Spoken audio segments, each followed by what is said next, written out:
Well,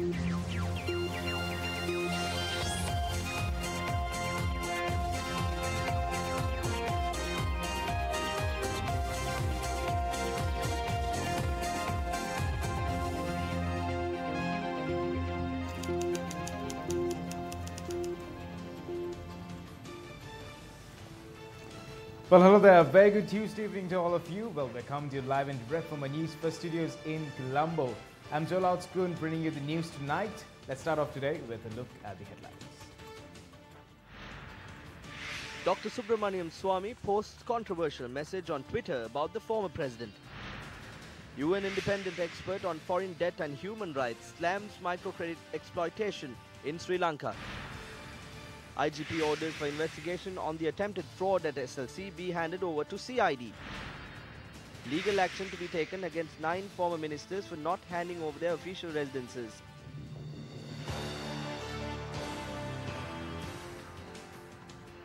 Starting off with the stories in detail on our top story this evening. Now, former President Mahinda Rajapaksa, Speaker of Parliament Karu Jayasuriya, as well as several other political leaders are currently engaging in a tour to India. Prime Minister Ranil Wickremesinghe is also due to travel to India on the 19th. Mahinda Rajapaksa was welcomed in India by BJP strongman Dr. Subramanian Swamy. This was the tweet posted by Dr. Subramanian Swamy. Quote, "Today, the former president of Sri Lanka and probably the next president is arriving in New Delhi at the invitation of Virat Hindustan Sangam. He will address a public meeting, admission by invitation, on 12th on Indo-Sri Lanka relations, the way forward." Unquote. Who is Subramanian Swamy to make such a statement about Mahinda Rajapaksa? He is now an executive committee member of the ruling BJP, and according to political pundits, he is the cat's paw of the Narendra Modi rule, and he is also a chief conspirator of the party. According to this article published on the Hindu website in the year 2017, it was Dr. Subramanian Swamy who lodged a complaint against Jayalalitha Jayaram and her assistant Sashikala over charges of corruption. It was he who made complaints against the controversial 2G spectrum case in India as well.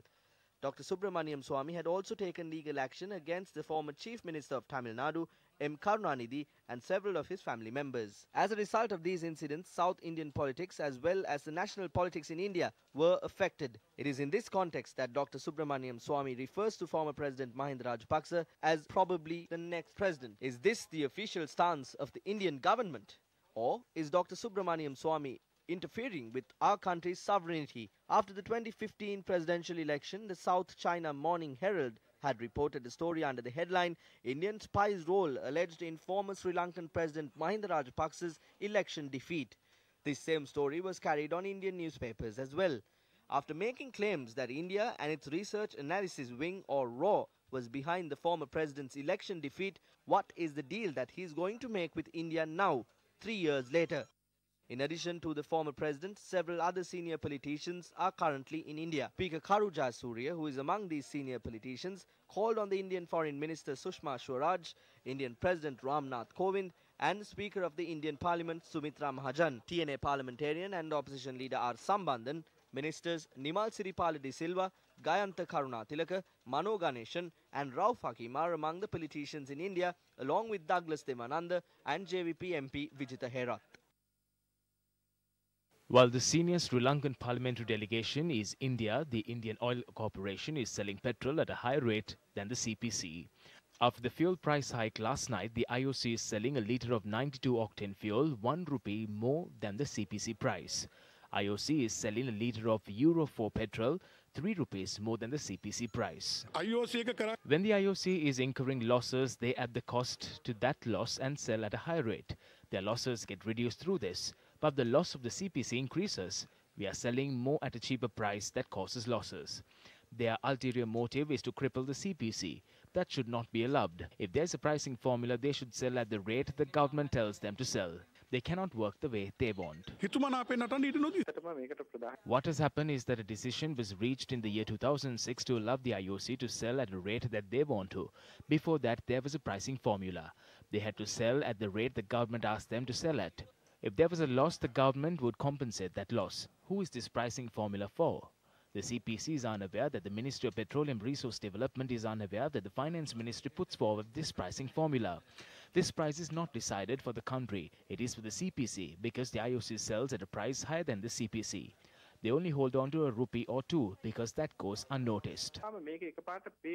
When inquired from an official at the Indian Oil Corporation, it was stated that the fuel pricing formula is irrelevant to them. They said that the price is decided based on the details that they obtain from the media. If India has been given the authority to operate in this manner in the fuel market through weak agreements, what will happen if the energy sector, and especially the renewable energy sector, is placed in the hands of India in the future? Will they continue the precedent that they have set and control this sector as well? India is already geared to enter into the energy sector by constructing large-scale power plants as well as LNG terminals. While Sri Lanka is moving into the jaws of India, Nepal is moving away from it.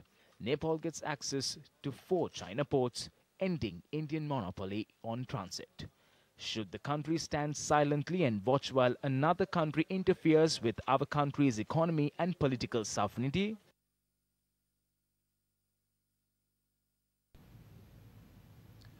Now, former Minister of Finance Ravi Karunanayake commented about the increase in fuel prices. The economy will be affected if the prices are going to change every month based on the pricing formula. What we suggested was to change the price every 6 months. If not, this will destroy the economy, especially in Sri Lanka. Whatever the prices that were increased will not be reduced that easily. This is not because of the fuel price hike, but because of the depreciation of the Sri Lankan rupee. This is the consequence of the depreciation of the rupee. The pricing formula should be suitable for the country. It shouldn't be totally based on the IMF. If the rupee was in a stable position, we will not have to face this problem. I am of the stance that this should be adjusted in a way that suits Sri Lanka. We tried to stop it when this was going to take place. We stopped it because we were aware of the consequences. You see what has happened after agreeing to this. So I do not understand how certain people are trying to destroy everything.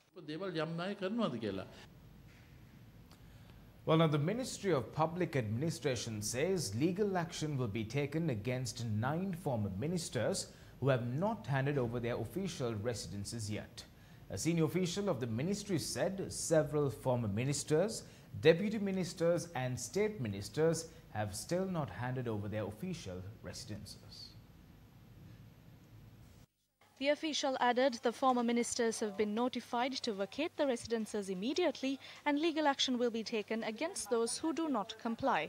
The officials also added that if there is a fair reason for them to not vacate their residences, that too will be taken into consideration. The usual procedure is to vacate after resigning. The minister has the right to request for 3 extra months if needed. We have seen that taking place in the past. A written request is sent to the ministry secretary. Those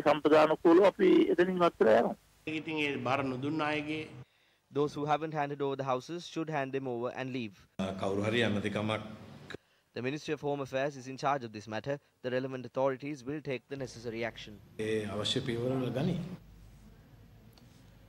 Well, marking the end of his official visit to Sri Lanka, the United Nations independent expert on the effects of foreign debt and human rights, Johan Pawlowski, convened a press conference in Colombo this morning. His official visit to the country commenced on the 3rd of September 2018 upon the invitation of the Sri Lankan government. The independent expert will submit a comprehensive report about his visit to the UN Human Rights Council in March 2019. The UN independent expert on foreign debt and human rights spoke about debt repayment, government's efforts to combat corruption, money laundering, project financing and microcredit. When we look at the public budget today, the debt repayment is the country's most important expenditure, with a significant amount of borrowing currently allocated for this purpose. Those loans having an important impact on debt servicing, given the higher interest and shorter debt maturity. Debt vulnerabilities of the country need to be managed with extreme care. Social spending should not be cut in order to repay increasing debt if less harmful policy options are available. In the realm of preventing and combating corruption, I commend the government and the Parliament for having established in May this year special courts to handle cases specifically related to bribery and corruption. Based on the principle, know your client, being national or international, banks in Sri Lanka have the duty to report suspicious transactions to the pertinent authorities.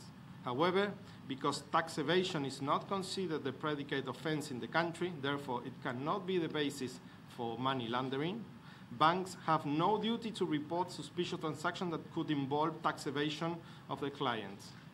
I urge the government to close this legal gap and request help from the banks to improve tax collection. As of today, World Bank, Asian Development Bank, Japan, Korea, India, and China's project loans alone account for a total 19.3 billion US dollars, or 48% of the total loans taken by the state. However, the Sri Lankan legal framework does not establish the obligation to conduct a comprehensive and ex-ante human rights impact assessment of infrastructure projects. I advise the government to close this gap by passing a robust legislation on this matter based on existing international human rights standards. Microcredit has a long history in Sri Lanka. The system has actually helped lift many people out of poverty. However, the number, frequency, and seriousness of the lenders' abuses I have found in the country call for an urgent state action. Women are at times exposed to psychological and physical violence by these collectors. It was brought to my attention that in some cases, women were pressured by collectors to exchange sexual favors for installments. I have learned of cases of borrowers who tried to sell their kidneys to repay the loans. Prime Minister Ranil Wickremesinghe, who is on an official visit to Vietnam, met with the Vietnamese Premier today. Prime Minister Ranil Wickremesinghe arrived in Noi Bai International Airport in Hanoi to attend the Economic Forum. The Premier and the Sri Lankan delegation were welcomed by the Minister of Information and Communications, Nguyen Man Hang. He engaged in bilateral discussions with his Vietnamese counterpart. Vietnam has requested for Sri Lanka's assistance in holding the United Nations International Vesak Festival, which is to be held in Vietnam next May. Prime Minister has also stressed the importance of appointing a joint committee to inquire into the historic relationship between the two nations.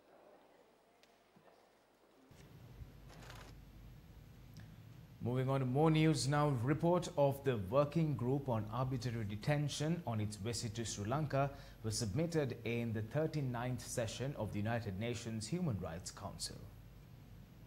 The working group has identified systematic problems within the criminal justice system which place defendants at a high risk of arbitrary detention. The report says the bail system in Sri Lanka, which could alleviate the extensive report to pre-trial detention by the authorities, are problematic. It says the excessive length of the trials that last for years or even decades are reportedly caused by lack of sufficient investigative capacity of the police, insufficient resources in the Office of Attorney General's Department and the court, and several other factors. The group has found out that while the number of arrests and detention under the Prevention of Terrorism Act appears to have fallen, the Act contains numerous severe restrictions on the right to a fair trial. Now, reports have surfaced. There was strong objection at today's cabinet meeting on the proposed draft act that would replace the Prevention of Terrorism Act. When the draft was presented to Cabinet today by Foreign Minister Thilak Marapana, Minister of Higher Education Dr. Vijayadasa Rajapaksa had pointed out certain contradictions. As per the existing law, confessions can be accepted. However, according to the draft act, if a confession is to be accepted, it must be proven first. In addition, the draft act had vested legal powers of the State Ministry of Defence with the Ministry of Law and Order, and this too had come under strong criticism at today's Cabinet meeting. However, it is reported the draft act was approved by Cabinet with these amendments. Minister Dr. Sarath Amunugama objected when the proposal to cancel the licence of Saitam in Malambe was taken up for debate. It was reported that a decision was reached to present it to Cabinet again after consulting the Attorney General. Cabinet approval has been given to the proposal presented by Minister D.M. Swaminathan to establish legal provisions to prohibit animal sacrifices that take place in Kovils. Well, now let's shift your attention to some news from courts this evening. Parliamentarian and former Minister Johnston Fernando was further remanded until tomorrow in the case relating to the misappropriation of funds belonging to Sathosa. Now, the case was taken up in the Kurunegala High Court today. Fernando and the former chairman of Satusa, Naling Fernando, and a private secretary are charged with taking away goods valued over 5 million rupees from a number of Satusa branches in Kurunagala and failing to make payments for them. The case filed against former Civil Aviation Minister Priyankara Jayaratne and his private secretary Balamanige Dayavansa for causing an unlawful loss to the government was taken up in court today. When the case was taken up today, President's counsel Shavendra Fernando, appearing on behalf of the defendant, requested to postpone the case as the case was filed before the Court of Appeal without prior approval of the 3 commissioners of the Bribery Commission. Considering the request, Chief Magistrate Ranga Disanaika ordered for the case to be postponed until the 19th of October. The further recording of evidence for the case filed by the Attorney General against Parliamentarian Namal Rajpaksa and 5 others, as well as the Governors Corporation, was postponed to the 9th of next month. The case was filed by the Attorney General against MP Namal Rajpaksa on indictments including the irregular generation of 30 million rupees from a deal which was struck between Governors Corporation Services Private Limited, owned by the Parliamentarian, and another private sector. Shifting attention to news that totally matters. Now, today is day 15 of the Gamme the Door-to-Door campaign, and 6 Gamme the teams toured in several districts to look into the plight of these people. Let's take a look. Gamme the Door-to-Door initiative. Residents of the Gengi village who frequently face elephant attacks are made to live in fear. A mother who was among the residents invited our teams into her house. This is where she lived. This lady lives with her paralyzed husband, her daughter, and her granddaughter. The people living in this area have to face serious issues when crossing the river that across the Madinagar village and Safinanagar village. The ferry bridge that more than 300 families use is also unsafe. Massive threats are also inflicted by the wild elephants that cross the river and come to the village. We came across several children who have not given up on their education even after challenging circumstances.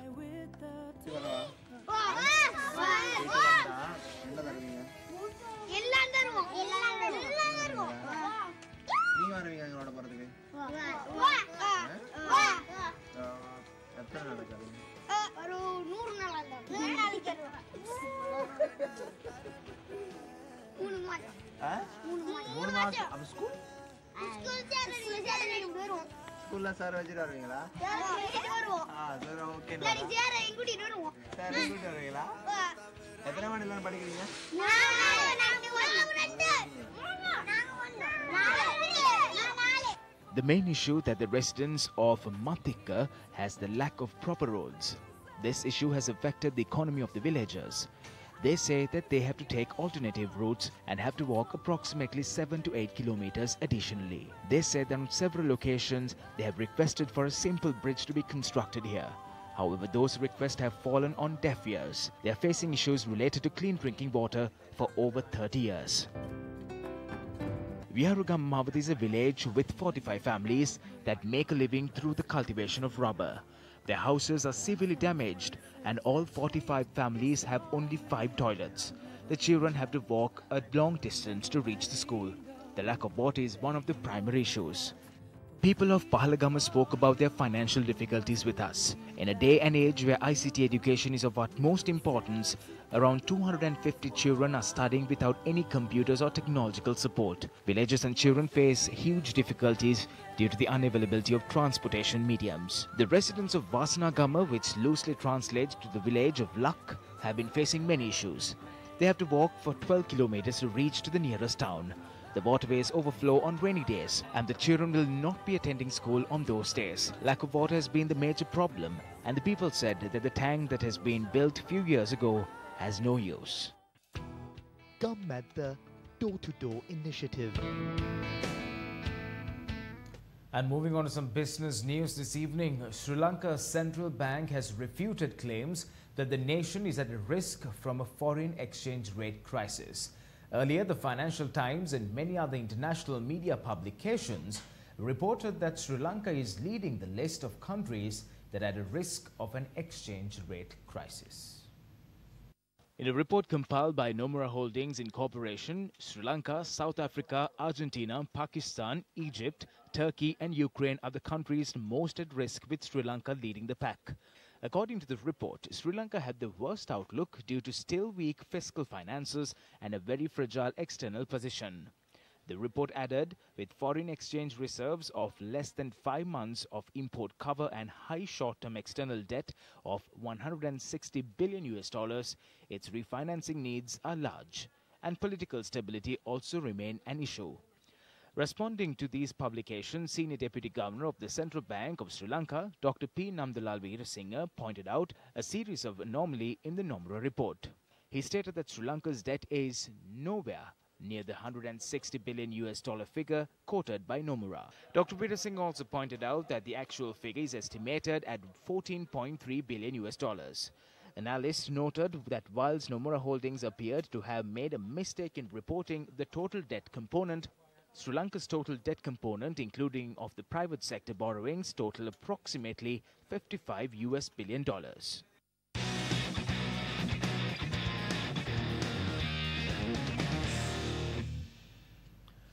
On sports tonight, it is on a serious matter and onto a story which has also made it to the headlines and constantly followed by News First.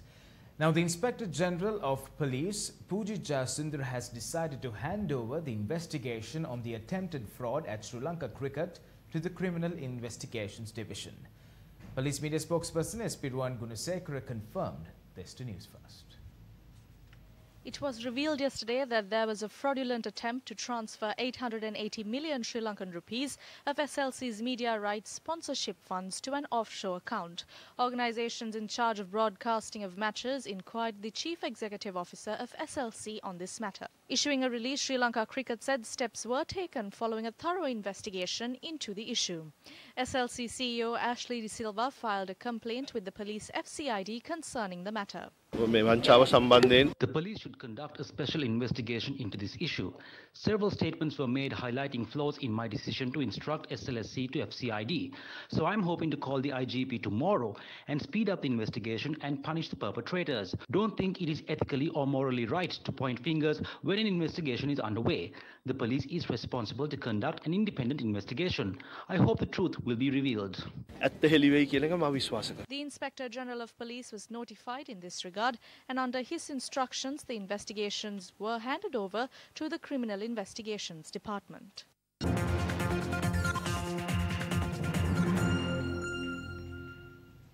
And in some entertainment for you, this evening, Symphony Orchestra of Sri Lanka rehearsals were held in Colombo last night. Famous medleys such as Skyfall by Adele Adkins, The Lion King by Elton John, Tim Rice and Hans Zimmer, and The Greatest Showman will be performed during the concert. Dushyanta Pereira will conduct the concert. Ashanti and Ranil will be the main vocalists. SOSL Pop's concert will be held on the 15th and 16th of September at the Bishop College Auditorium. The media partners are Yes 101, Legends and TV1.